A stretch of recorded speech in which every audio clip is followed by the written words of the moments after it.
Donc nous allons corriger l'exercice 24, page 300, qui est à faire.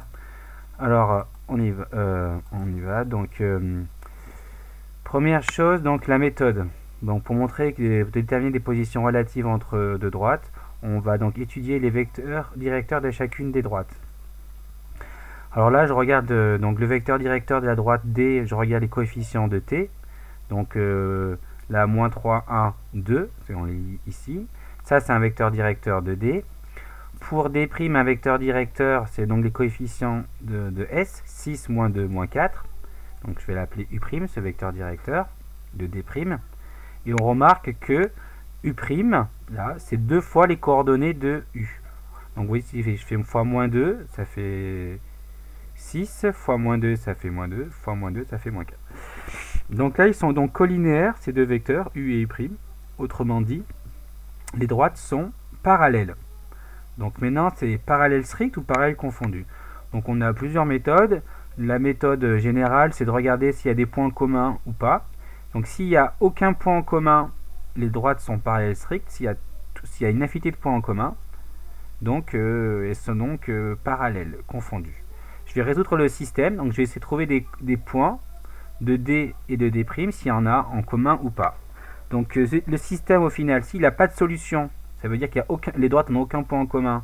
Ça veut donc dire que c'est parallèle strict. S'il y a une infinité de solutions pour ce système, donc s'il y a par exemple il y a des solutions en fonction de S ou en fonction de T, donc les droites seront confondues. Donc je résous le système.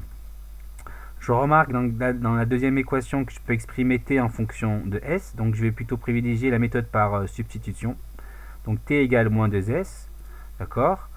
Donc la première et la troisième, j'y touche pas. Ensuite, maintenant, comme j'ai cette expression, je peux substituer dans les autres équations T par moins 2S, ici et ici. Donc T vaut moins 2S. Et donc là, je me retrouve, donc là, ces deux équations sont du premier degré à une inconnue, donc je sais les résoudre.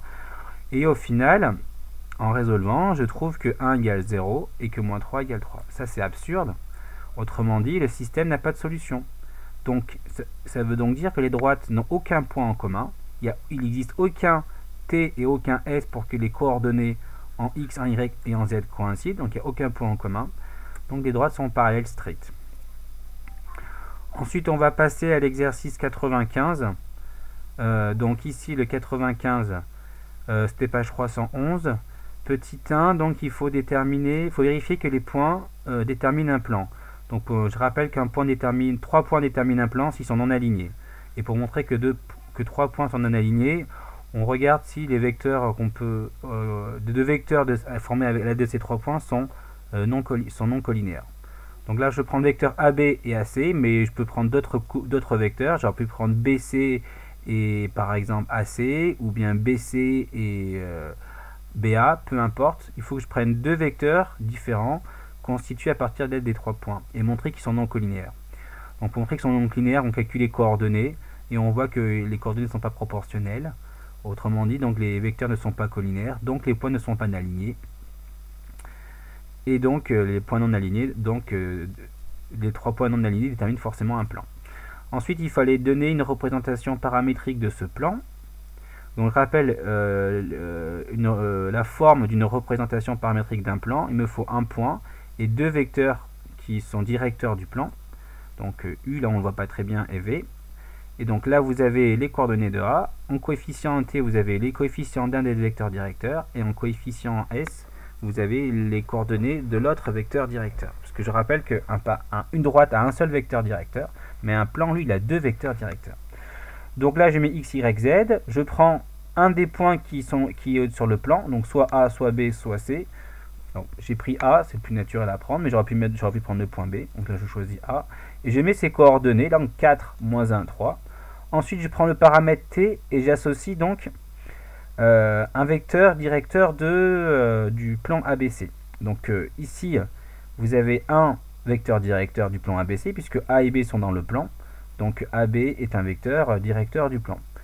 Donc ici, je calcule à l'aide des coordonnées. Donc 3, moins 4, moins 1. 2, moins 1, ça fait 2 plus 1, ça fait 3. Moins 1, moins 3, ça fait moins 4. Donc ça sera les coefficients du premier paramètre T. Donc là, je mets moins 1T, plus 3T et moins 4T. Donc je le retrouve ici. Ensuite, je prends un autre vecteur du plan qui n'est pas collinéaire au premier. Et comme je l'ai prouvé juste avant, A et C sont non collinéaires et sont des vecteurs du plan ABC, c'est sûr. Donc, forcément, c'est un vecteur directeur, puisqu'il n'est pas collinéaire. Donc, en calculant les coordonnées du vecteur AC, comme vous savez le faire, on trouve moins 5, 4, moins 1, et ça va être les coefficients du deuxième paramètre S, donc moins 5 plus 4 moins 1. Là, j'ai donc déterminé la représentation paramétrique du plan ABC. Maintenant, question, est-ce que les points D et E appartiennent-ils au plan? Donc, un point D, il appartient au plan ABC. Ce point-là, si, en fait, il existe un paramètre T et un paramètre S, tel que, quand je prends l'équation paramétrique du plan, donc aussi, il va exister un T et un S qui va me donner ici l'abscisse de D, ici l'ordonnée, ici la cote de D. Donc finalement, ça revient à résoudre ce système, à deux inconnus, T et S. Je vais chercher T et S. S'ils existent, c'est que le point D appartient au plan. S'ils n'existent pas, c'est que D n'appartient pas au plan. Donc je résous. Donc là, je simplifie la présentation. Donc je mets les constantes je trie les constantes et les termes en S et en T. Maintenant, je remarque là, grâce à cette expression, que je peux exprimer T en fonction de S facilement. Et donc, je vais donc substituer les T par l'expression 7 moins 5S, ici et ici. Donc là, j'ai deux équations à une inconnue du premier degré. Je résous. Et je trouve à la fin S égale 2, ici. S égale encore 2. Ici, S égale 2, donc tout va bien. Ça veut donc dire que quand je remplace ici S par 2, j'ai la valeur de T qui va me donner moins 3. Au final, donc, il existe bien T et S, tel que en abscisse, j'ai moins 3, en ordonnée, j'ai moins 2, et en cote, j'ai 13. Ça veut donc dire que le système a une solution, qui est donc moins 3, 2. Donc, S appartient, donc là, ça a été effacé. Ici, c'est appartient. Ça n'a pas marché. Hop. Ici, c'est appartient donc au plan ABC. Pour le point E, on fait la même méthode.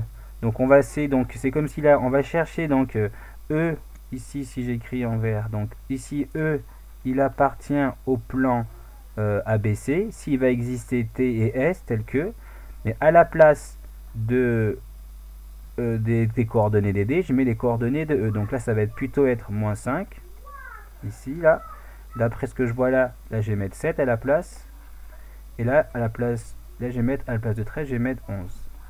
On résout ce système-là. Et normalement, vous devez trouver une incohérence. Et donc, montrer que le système n'a pas de solution. Donc ça, je vous laisse le faire. Donc, avec la même méthode. Donc, je pense que c'est à vous de le faire. On trouve que E n'appartient pas, puisque le système que vous allez trouver n'aura pas de solution.